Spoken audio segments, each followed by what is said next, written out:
સ્વાધ્યાય ટીવી.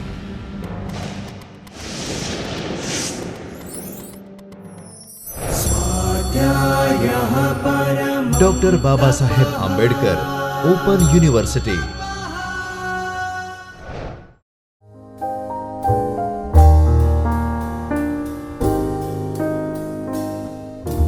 નમસ્કાર વિદ્યાર્થી મિત્રો. ગઈ વખતે આપણે ભારતમાં સમાજશાસ્ત્રનો ઉદ્ભવ અને વિકાસ જોયો, ગુજરાતમાં સમાજશાસ્ત્રનો ઉદ્ભવ અને વિકાસ જોયો, એની વ્યવસ્થિત માહિતી આપણે જોઈ. હવે સમાજશાસ્ત્ર વિષયને આગળ લઈ જતાં આગળના મુદ્દાઓમાં આજે આપણે ભારતમાં સમાજશાસ્ત્રનો વિકાસ, ગુજરાતમાં સમાજશાસ્ત્રનો વિકાસ એ તો જોઈ જ, પણ સમાજશાસ્ત્રનું સ્વરૂપ અને એનું અભ્યાસ ક્ષેત્ર કયું છે એના વિશેની માહિતી મેળવીએ. સૌપ્રથમ આપણે જોઈએ તો સમાજશાસ્ત્રનું સ્વરૂપ અને અભ્યાસ ક્ષેત્ર, એમાં આપણે એક સામાજિક વિજ્ઞાન તરીકે સમાજશાસ્ત્રનું સ્વરૂપ જોઈએ. એ સામાજિક વિજ્ઞાન તરીકે સમાજશાસ્ત્રના સ્વરૂપમાં 8 જેટલા મુદ્દાઓ છે મિત્રો. ખૂબ જ સરળ અને સારી રીતે સમજણ આપી શકાય એ રીતે આખી આ મુદ્દાસરની માહિતી પણ આપણે આપીએ, જેથી કરીને વ્યવસ્થિત ખ્યાલ આવે અને એનો અભ્યાસ માટે એનો સમાજશાસ્ત્રનું જે સ્વરૂપ છે, નેચર ઓફ સોશિયોલોજી, એનો વ્યવસ્થિત ખ્યાલ આવી શકે એ ખૂબ જ સરળ રીતે આપણે એની ચર્ચા કરીએ. સમાજશાસ્ત્રના સ્વરૂપમાં 8 મુદ્દાઓમાં પ્રથમ મુદ્દો આપણે જોઈએ તો સમાજશાસ્ત્ર સામાજિક વિજ્ઞાન છે.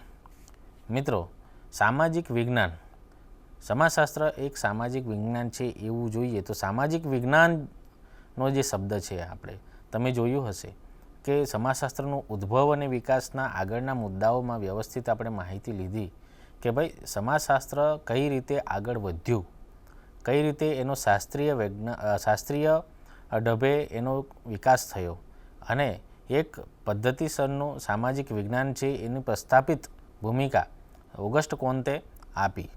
એટલે સામાજિક વિજ્ઞાન કઈ રીતે, તો એનું આપણે જોઈએ તો સામાજિક વિજ્ઞાનમાં આગળના આપણે ઐતિહાસિક પરિપ્રેક્ષ્યમાં જઈશું તો પ્રાકૃતિક વિજ્ઞાનો અને સામાજિક વિજ્ઞાનો એ રીતે બે ભેદ પડે છે, પરંતુ પ્રાકૃતિક વિજ્ઞાનો અને સામાજિક વિજ્ઞાનો વચ્ચેનો ભેદ મુખ્યત્વે વિષય વસ્તુનો છે. એનું વિષય વસ્તુ કયા આધાર પર રચાયેલું છે, વિષય વસ્તુને આપણે અંગ્રેજીમાં કન્ટેન્ટ તરીકે પણ ઓળખાવીએ છીએ. વિષય વસ્તુ એટલે અભ્યાસ સામગ્રી કઈ છે. એ રીતે પ્રાકૃતિક વિજ્ઞાનો અને સામાજિક વિજ્ઞાનો એ બે ભેદ આખી પ્રક્રિયા જોતાં એનું વિષય વસ્તુને ધ્યાનમાં રાખીને આપણે પાડી શકીએ છીએ. એમાં મુખ્યત્વે સામાજિક વિજ્ઞાનોમાં સમાજશાસ્ત્ર જે છે એ સમાજશાસ્ત્ર સમાજની રચના અને કાર્યનો પણ અભ્યાસ કરે છે. સમાજની રચના અને કાર્યો, દાખલા તરીકે કોઈ એક ભારતીય જ્ઞાતિ વ્યવસ્થાનો સમાજનો તમારે અભ્યાસ કરવાનો હોય તો સામાજિક વિજ્ઞાનના અભ્યાસી તરીકે કેટલીક પદ્ધતિ શાસ્ત્રીય ઢબે તમારે આગળ વધવું પડે.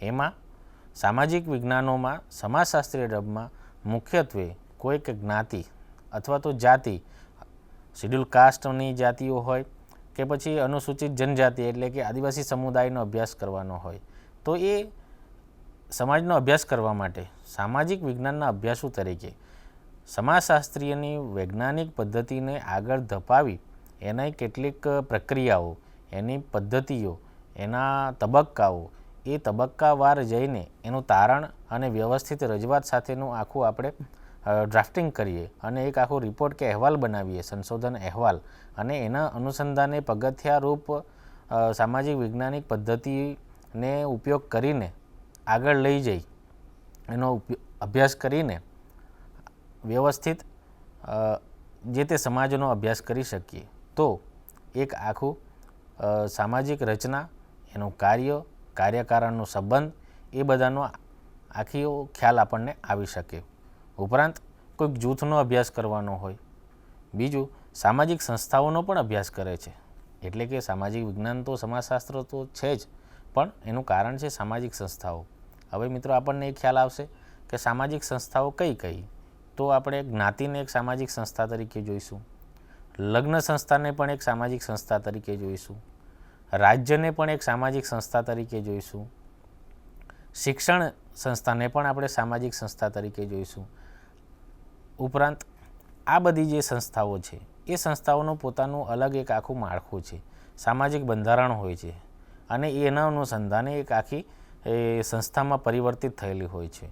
તો એનો તબક્કાવાર કઈ રીતે અભ્યાસ કરી શકાય અને એના કયા કયા મુદ્દાઓ, કાર્યકારણનો સંબંધ કયો છે, એનો કઈ રીતે ઉકેલ લાવી શકાય, સમસ્યાઓ કઈ છે, એ સમસ્યાના ઉકેલ માટેના પગથિયા કયા છે, કયા ઉપાયો લઈશું તો ત્વરિત કક્ષાએ આ સમસ્યાઓનો નિકાલ થશે, અથવા તો આ સંસ્થાનો વિકાસ કરવો હોય અથવા તો એમાં સુધારા લાવવા હોય, એ સુધારાઓ લાવવા માટેના પણ તબક્કાઓ જે છે એ વૈજ્ઞાનિક પદ્ધતિથી સામાજિક વિજ્ઞાનો તપાસવાનો પ્રયત્ન કરે છે.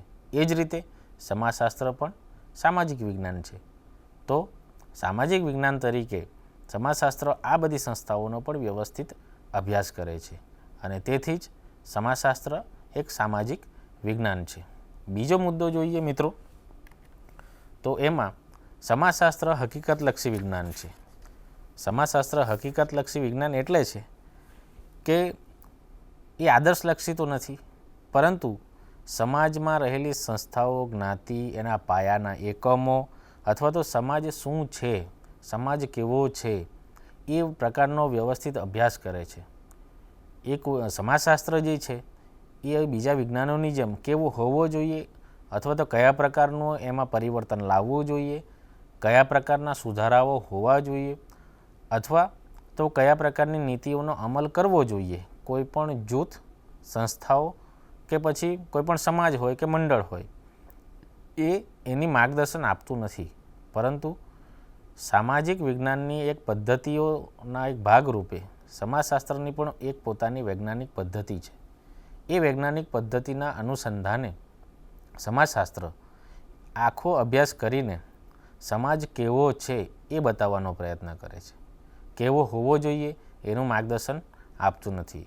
એટલે જ તો આગળના મુદ્દામાં કહ્યું તે સમાજશાસ્ત્ર એક સામાજિક વિજ્ઞાન છે અને એ આદર્શલક્ષી નથી. એ જ રીતે બીજા કેટલાક પાયાના એકમોમાં પણ કેટલાક વેલ્યુઝ છે, મૂલ્યો છે, એ મૂલ્યોમાં પણ કયું સારું છે, કયું ખરાબ છે, કયું ઉચિત છે, કયું અનુચિત છે, એ બધાનો વ્યવસ્થિત અભ્યાસ એ કરે છે, પરંતુ કયા પ્રકારનું હોવું જોઈએ એની વ્યવસ્થિત માર્ગદર્શન આપતું નથી. જે વાસ્તવિકતા જે છે એ વાસ્તવિકતાને બતાવવાનો પ્રયત્ન કરે છે. એના અનુસંધાને એ તટસ્થ રીતે આખું સમાજનો અભ્યાસ કરવાનો પ્રયત્ન કરે છે. અને છેલ્લે કે સમાજશાસ્ત્ર કેવો છે એ બતાવે છે, કેવું હોવું જોઈએ એ બતાવતું નથી. અને તેથી જ એ હકીકતના પાયાને ધ્યાનમાં લઈને આગળ ધપવાનો પ્રયત્ન કરે છે. અને એટલે જ આ મુદ્દામાં કહેવાયું છે કે સમાજશાસ્ત્ર એ હકીકતલક્ષી વિજ્ઞાન છે. ત્રીજા મુદ્દામાં આપણે જોઈએ તો સમાજશાસ્ત્ર શુદ્ધ વિજ્ઞાન છે. શુદ્ધ વિજ્ઞાનનો હેતુ મુખ્યત્વે જ્ઞાન પ્રાપ્તિનો છે. એમાં એમ જોઈએ તો શુદ્ધ વિજ્ઞાન એટલે છે કે જ્ઞાન ખાતર જ જ્ઞાન મેળવવાનો કેન્દ્રવર્તી એમનો હેતુ છે. શુદ્ધ વિજ્ઞાનો આપણે બીજા ઉદાહરણ જોઈએ તો રસાયણશાસ્ત્ર છે, ભૌતિકશાસ્ત્ર છે, જીવશાસ્ત્ર છે. સમાજશાસ્ત્ર પણ એક શુદ્ધ વિજ્ઞાન છે. એનું કારણ એ છે કે વૈજ્ઞાનિક પાસાઓનો ઉપયોગ કરીને, અનુભવીને, હકીકતલક્ષી જ્ઞાન મેળવીને એક આખી રચના થયેલી હોય છે. એના કેટલાક મુદ્દાઓ છે, એની પ્રક્રિયાઓ છે, એના પગથિયાઓ છે. અને તેથી શું છે, કયા પ્રકારનું છે અને કઈ વાસ્તવિક પરિસ્થિતિ છે એ તટસ્થ રીતે તપાસીને બતાવવાનો પ્રયત્ન કરે છે. અને તેથી જ કહેવાય છે કે સમાજશાસ્ત્ર શુદ્ધ વિજ્ઞાન છે. ઉપરાંત જ્ઞાનની એમાં જે મુદ્દાઓ જે છે એ મુદ્દાઓમાં શુદ્ધ વિજ્ઞાનના અનુસંધાને જોઈએ તો જ્ઞાનની વ્યવહારી ઉપયોગિતા નથી, તે માટે ઘેરા પ્રત્યાઘાતો પણ એમાં પડ્યા છે. એ કોણે પાડ્યા છે? તો કેટલાક સામાજિક ચિંતકોએ, કે ભાઈ કેટલુંક વિજ્ઞાન અમુક અંશે એવી રીતે આપણે રજૂ કરીએ છીએ કે એનું વ્યવહારુ ઉપયોગિતા કેટલી, અથવા તો સમાજના વિકાસમાં કેટલો ફાળો આપશે, અથવા તો એવા મુદ્દાઓ જે આપણે રજૂ કરીએ છીએ કે જેમાં એ મુદ્દાઓ જે છે, એ તારણો છે, એ રજૂઆતો જે છે, એ રજૂઆતો સમાજના વાસ્તવિક પરિસ્થિતિની દૃષ્ટિએ વ્યવહારુ રીતે ઉપયોગી થતા નથી. અને તેને કારણે એને આપણે ટકાવી રાખવું જોઈએ કે કેમ, એ સામાજિક ચિંતકોમાં ખૂબ જ પ્રત્યાઘાતો પણ પડેલા હોય છે, કેટલીક ટીકાઓ પણ થાય છે. એ ટીકાઓના અનુસંધાને એને વ્યવહારલક્ષીમાં ઉપયોગમાં લઈ શકાય કે કેમ એની રજૂઆતો પણ થયેલી હોય છે. અને તેથી જ એમાં કહેવાયું છે કે સમાજશાસ્ત્રોમાં જ્ઞાનની કેટલી વ્યવહારુ ઉપયોગિતા છે એ જોવું ખૂબ જ જરૂરી છે. ઉપરાંત શુદ્ધ વિજ્ઞાનોની જ્યારે વાત કરીએ છીએ તો શુદ્ધ વિજ્ઞાનોમાં વૈજ્ઞાનિક વલણ કેન્દ્ર સ્થાને રહેલું છે. વૈજ્ઞાનિક વલણ એટલે હંમેશા વૈજ્ઞાનિક પદ્ધતિ એ વિજ્ઞાન તરીકે જ્યારે કામ કરે છે સમાજશાસ્ત્ર, ત્યારે એની વૈજ્ઞાનિક પદ્ધતિઓ આખી તબક્કાવાર જાય છે અને છેલ્લે જ્યારે એના તારણો કે કોઈપણ ઘટના, બનાવ, જ્ઞાતિ, સંસ્થા, મંડળો કે જૂથો એનો વ્યવસ્થિત અભ્યાસ કરીને વૈજ્ઞાનિક વલણ દાખવીને તટસ્થ રીતે પરિવર્તનો બતાવવાનો પ્રયત્ન કરે છે, પરિણામો બતાવવાનો પ્રયત્ન કરે છે, વાસ્તવિક પરિસ્થિતિ બતાવવાનો પ્રયત્ન કરે છે. અને તેથી જ આ મુદ્દામાં કહેવાયું છે કે સમાજશાસ્ત્ર શુદ્ધ વિજ્ઞાન છે. ચોથા મુદ્દાની વાત કરીએ તો સમાજશાસ્ત્ર અમૂર્ત વિજ્ઞાન છે.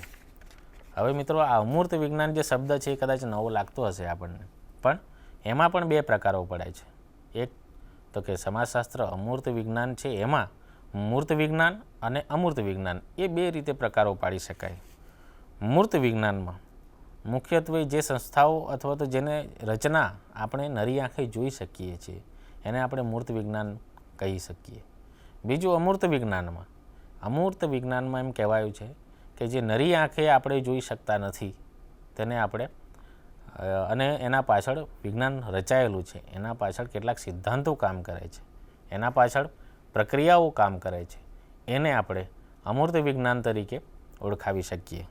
એમાં દાખલા તરીકે કેટલાક ઉદાહરણો જોઈએ તો સામાજિક સંસ્થાઓ જે છે એ સામાજિક સંસ્થાઓ આનું આખું રચના એ માનવીના રૂપે આપણે જોઈ શકીએ છીએ, પરંતુ કોઈ ગામડું લો, કોઈ જ્ઞાતિ સમાજ લો, કોઈ જ્ઞાતિની વાડી જુઓ, એ જ્ઞાતિની સમાજ કે વાડી કે મંડળ એમાં જે વર્તન થાય છે એ વર્તન કયા આધાર પર થયેલું જોવા મળે છે, કયા હેતુને ધ્યાનમાં રાખીને જોવા મળે છે, તો એ માનવીય રૂપે આપ જોઈ શકો છો, પણ એમનું જે વર્તન કયા મુદ્દાઓને ધ્યાનમાં લઈને, કઈ પ્રક્રિયાઓને, કયા તબક્કાને ધ્યાનમાં લઈને થાય છે એ આપણે નરી આંખે જોઈ શકતા નથી. દાખલા તરીકે સામાજિક આંદોલન થાય છે તો સામાજિક આંદોલન કોઈક વાર સરકાર સામે હોય, કોઈક સમાજ સામે હોય, કોઈક અન્યાયની કારણે ઊભું થયેલી પ્રક્રિયાના અનુરૂપે હોય, અથવા તો અસ્પૃશ્યતાના કારણે થતી હોય, તો એની સિચ્યુએશન કઈ છે, પરિસ્થિતિ કઈ છે અને આંદોલનના પ્રકારો કયા છે, કયા માર્ગે આંદોલન થવાનું છે, એ બધું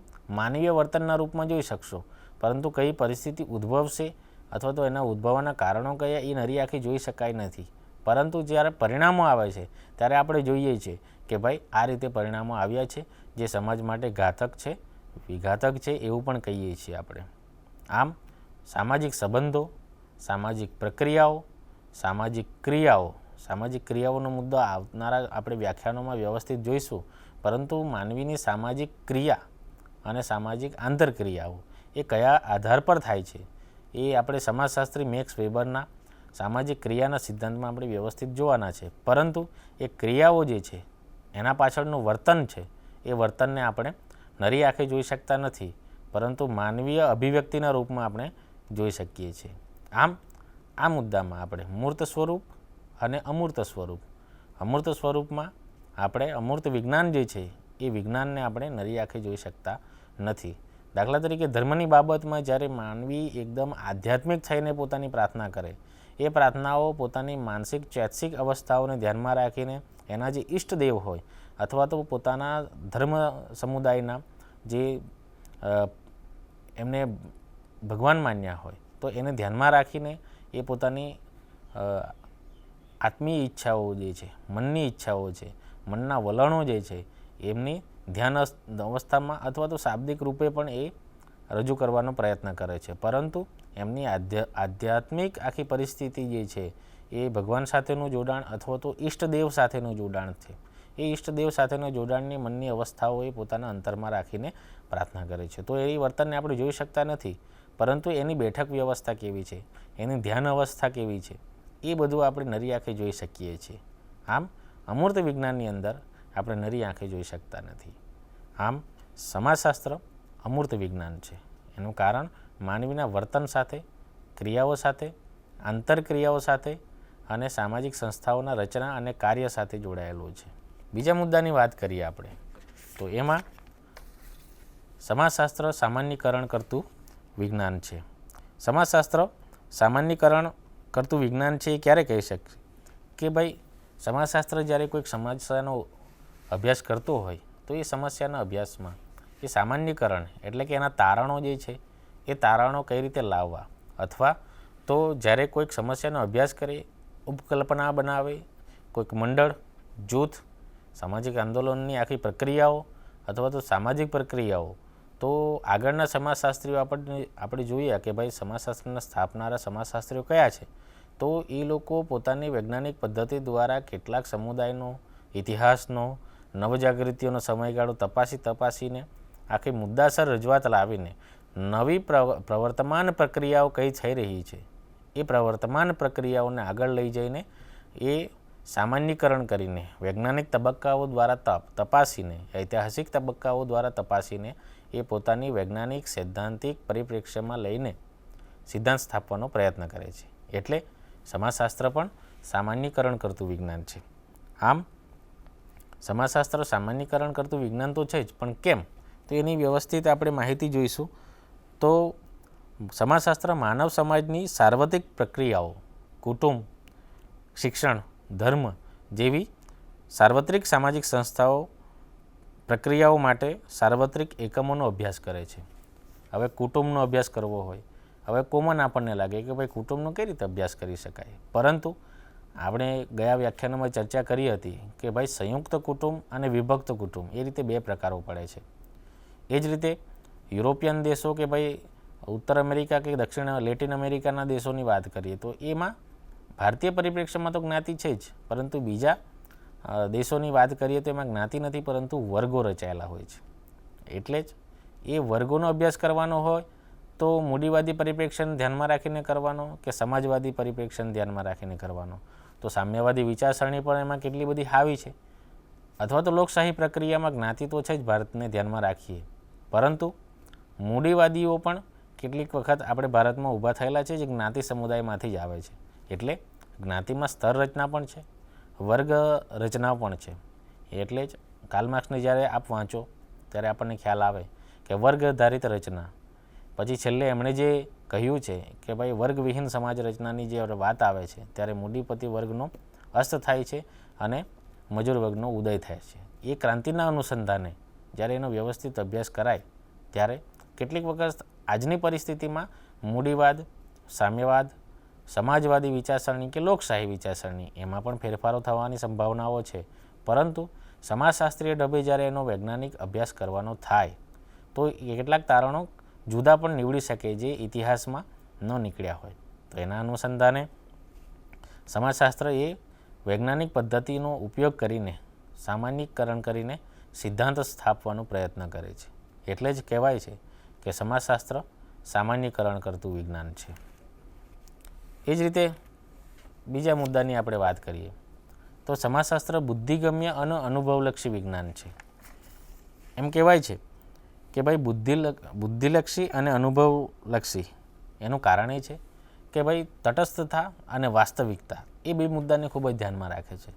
એક કે કોઈ પણ સમાજ, મંડળ, જૂથ કે સંસ્થા એની સામાજિક સમસ્યા કઈ છે, એની વાસ્તવિક પરિસ્થિતિ કઈ છે, તો એનો વૈજ્ઞાનિક પદ્ધતિ દ્વારા અભ્યાસ કરે છે.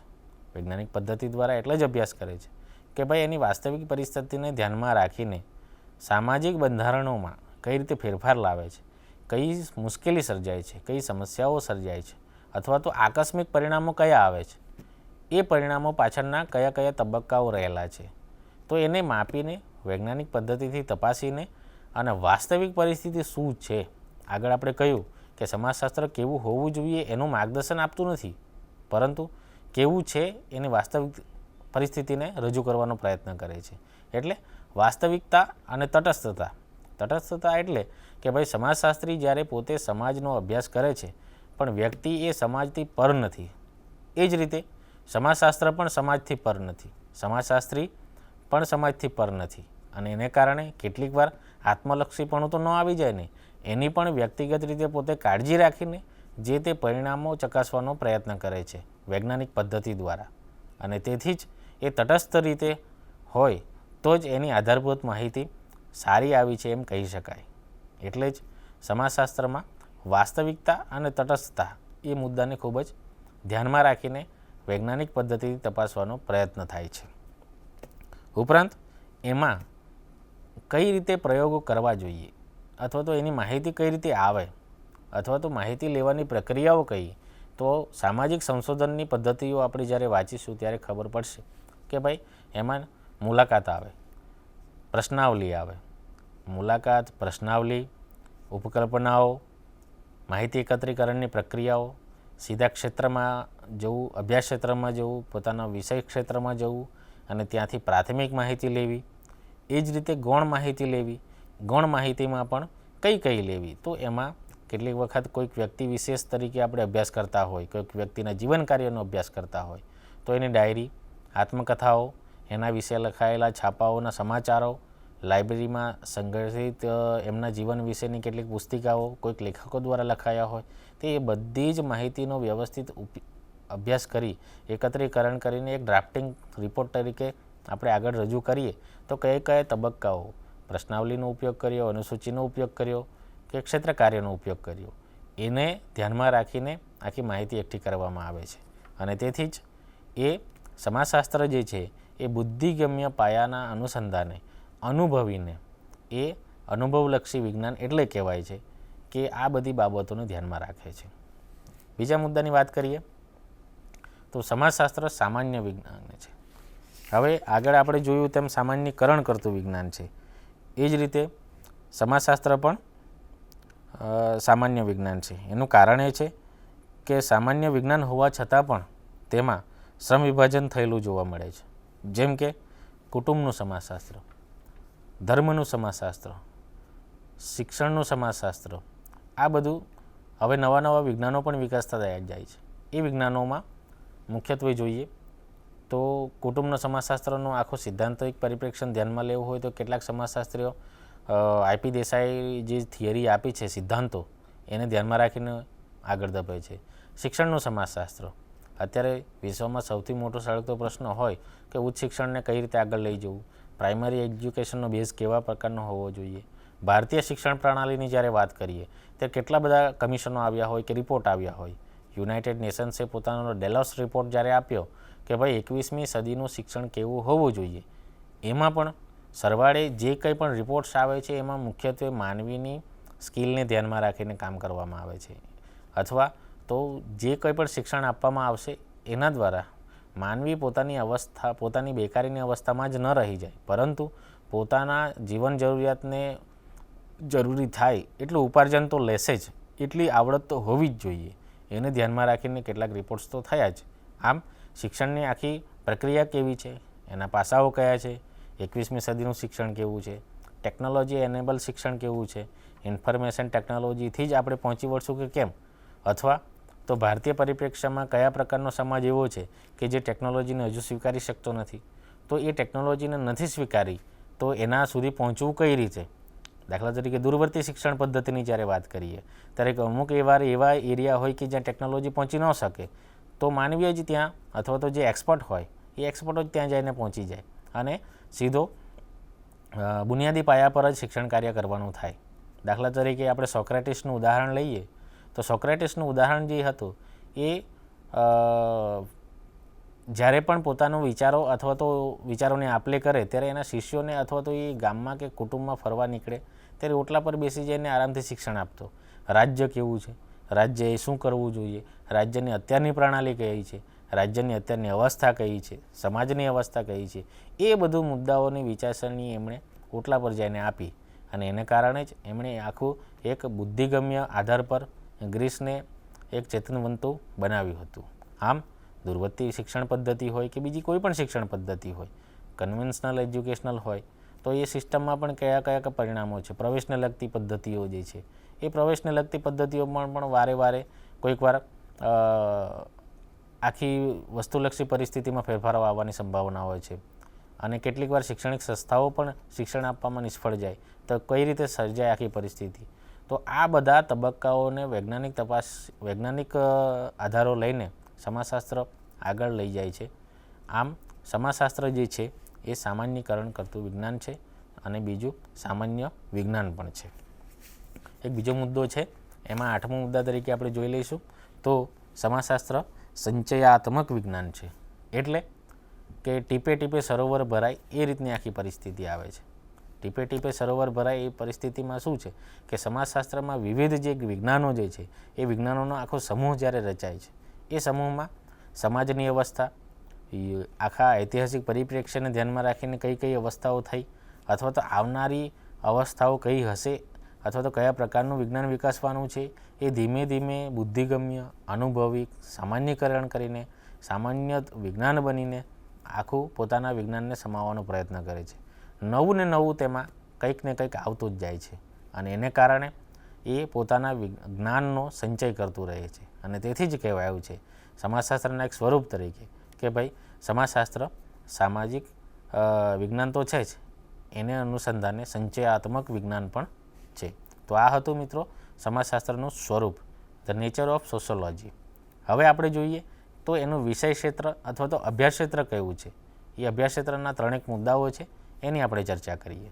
એ વિષય ક્ષેત્રને આપણે જોઈએ તો એમાં પ્રથમ મુદ્દા તરીકે સામાજિક જીવનના પ્રાથમિક એકમોનો તે અભ્યાસ કરે છે. સામાજિક એકમના પ્રાથમિક એકમો કયા? તો સામાજિક એકમના પ્રાથમિક એકમોમાં સામાજિક ક્રિયાઓ કોઈ પણ જૂથ, મંડળ, સમાજ કે કુટુંબ કે દેશ કે જ્યારે પોતાની વર્તન કરે છે, એ વર્તન કયા આધારે થાય છે, એના પાછળના કયા તત્વો જોડાયેલા છે, એના પાછળની કઈ અભિવ્યક્તિ જોડાયેલી છે. દાખલા તરીકે જ્યારે ધ્વજવંદન થતું હોય ત્યારે કોઈ પણ ભારતવાસી હોય કે અથવા તો એનું ધૂન ગવાતી હોય ત્યારે સ્થિર અવસ્થામાં રહી જાય છે અથવા તો સલામી આપવાનો પ્રયત્ન કરે છે અને એના પાછળ દેશભક્તિનું તત્વ સમાયેલું હોય છે કે ભારત દેશનું નેશનલ એન્થમ વાગી રહ્યું છે અને એને કારણે આપણે નિયમિત અવસ્થામાં આવી જઈએ છીએ. એટલે સામાજિક ક્રિયાઓ એ પાછળની કારણો તપાસવાનો પ્રયત્ન કરીને એનો અભ્યાસ કરે છે. બીજી કે સામાજિક સંબંધોનો અભ્યાસ કરે છે. સામાજિક સંબંધોમાં કુટુંબના સંબંધો કેવા છે, લગ્ન અંગેના સંબંધો કેવા છે, શૈક્ષણિક વાતાવરણમાં સંબંધો કેવા છે, બૌદ્ધિકો, શિક્ષણવિદો અથવા તો વિદ્યાર્થીઓ સાથેના સંબંધો, રાજકીય વાતાવરણમાં રાજકીય નેતાઓ, લોકો, પ્રજાતંત્ર, લોકશાહી કે ભાઈ સામ્યવાદી, જે કંઈ પણ અવસ્થાઓની રાજકીય પરિસ્થિતિ હોય એના અનુસંધાનમાં કયા પ્રકારની આખી વાસ્તવિક પરિસ્થિતિ છે, એ વાસ્તવિક પરિસ્થિતિને તપાસવાનો પ્રયત્ન કરે છે. આમ આ બધા મુદ્દાઓમાં સામાજિક ક્રિયાઓ, સામાજિક સંબંધો, પછી મંડળો હોય કે પછી સંગઠનો હોય, એ સંગઠનોના કયા કારણો જે છે જે રચાતા હોય છે, કયા હેતુઓ જે છે એ રચાતા હોય છે, એના પાછળનું વર્તનો થતા હોય તો એની અભિવ્યક્તિ, એનું તત્વ અથવા તો એમનું વર્તન કયા મુદ્દાઓને ધ્યાનમાં રાખીને થાય છે એ તપાસવાનો પ્રયત્ન કરે છે. એટલે આ બધા પ્રાથમિક એકમો જે છે સમાજશાસ્ત્રના, એ પ્રાથમિક એકમોનો અભ્યાસ વ્યવસ્થિત વૈજ્ઞાનિક પદ્ધતિથી અભ્યાસ કરવાનો પ્રયત્ન કરે છે, જે સમાજશાસ્ત્રનું વિષય ક્ષેત્ર છે, અભ્યાસ ક્ષેત્ર છે. બીજો મુદ્દો જે છે એ બીજા મુદ્દામાં જોઈએ તો મૂળભૂત સામાજિક સંસ્થાઓ છે. આગળ આપણે એમ જોયું કે ભાઈ સામાજિક ક્રિયાઓ, સામાજિક સંસ્થાઓ, સામાજિક ક્રિયાઓ ત્યારે જ થાય કે જ્યારે એક મંડળ, જૂથ, બે કે તેથી વધુ વ્યક્તિઓ જોડાયેલી હોય. જ્યારે એક મંડળ, જૂથ, સંસ્થા ક્યારે બને કે નિશ્ચિત હેતુને ધ્યાનમાં રાખીને બનેલી હોય. એટલે મૂળભૂત સામાજિક સંસ્થાઓ એનું અભ્યાસ ક્ષેત્ર છે. મૂળભૂત સામાજિક સંસ્થાઓમાં આપણે જોઈએ તો કુટુંબ લગ્ન, પછી ધર્મ, રાજ્ય, શિક્ષણ સંસ્થા, જ્ઞાતિ સંસ્થા, આ બધા જે છે એ બધી સંસ્થાઓ સામાજિક સંસ્થાઓ તરીકે આપણે ઓળખાવીએ.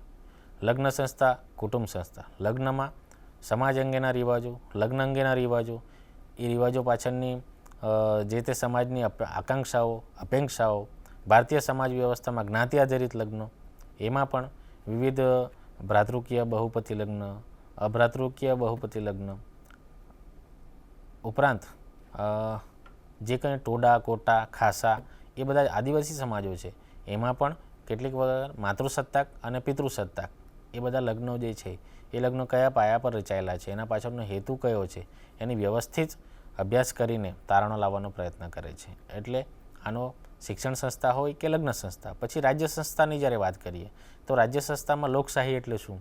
લોકશાહીમાં આખું સામ્યવાદી પરિપ્રેક્ષ્ય તો નથી આવી ગયું. રાજ્ય એટલું તો સ્થિર થઈને નથી વર્તન કરતું કે જે લોકો પાસેના નિયમો એટલા બધા કડક વલણો અખત્યાર કરે. અથવા તો લોકોની જ્યારે માંગ જરૂરિયાતો સંતોષાતી ન હોય તો કયા મુદ્દાઓ પર આંદોલનો થાય છે? એ આંદોલનોમાં હિંસક વાતાવરણ થઈ રહ્યું છે કે અહિંસક? કઈ વિચારસરણીને ધ્યાનમાં રાખીને આખી વર્તન થઈ રહ્યું છે એનો પણ વ્યવસ્થિત અભ્યાસ કરે છે. અથવા તો એ આંદોલન ટોળા વર્તનમાં તો નથી જઈ રહ્યું, અથવા તો એ આંદોલનના કયા કયા કાર્યકરો છે, કાર્યક્રમો છે, નેતાઓ છે, લોકો એની સાથે કઈ રીતે જોડાયેલા છે, એ બધી જ વસ્તુઓનો વૈજ્ઞાનિક રીતે અભ્યાસ કરવાનો પ્રયત્ન કરે છે.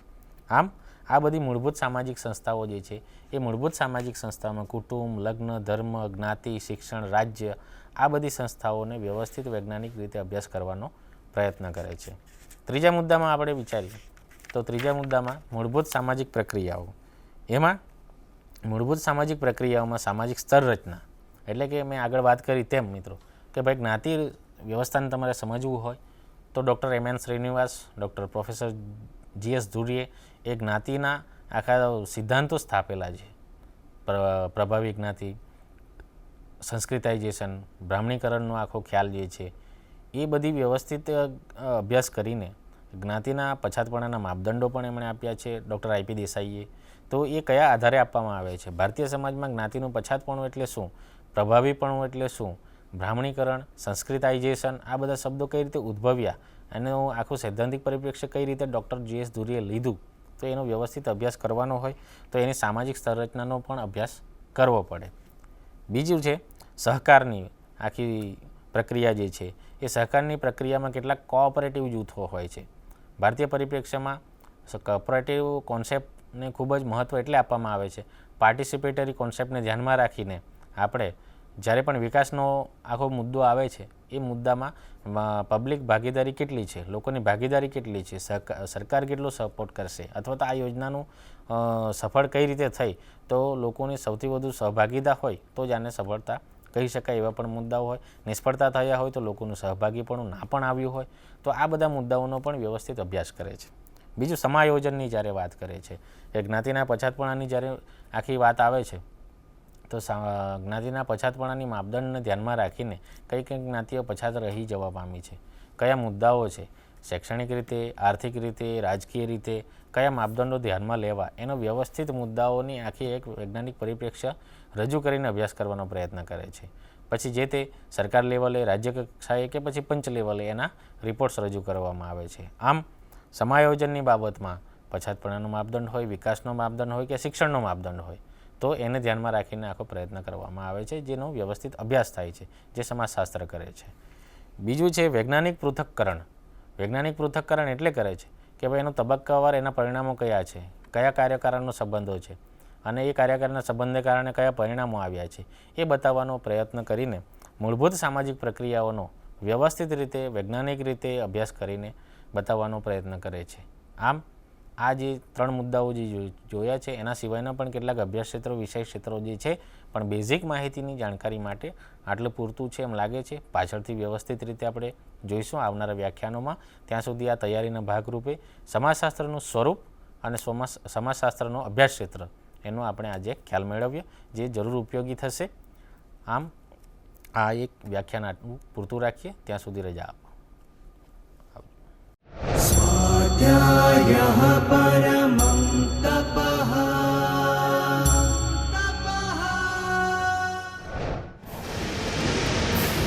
સ્વાધ્યાય ટીવી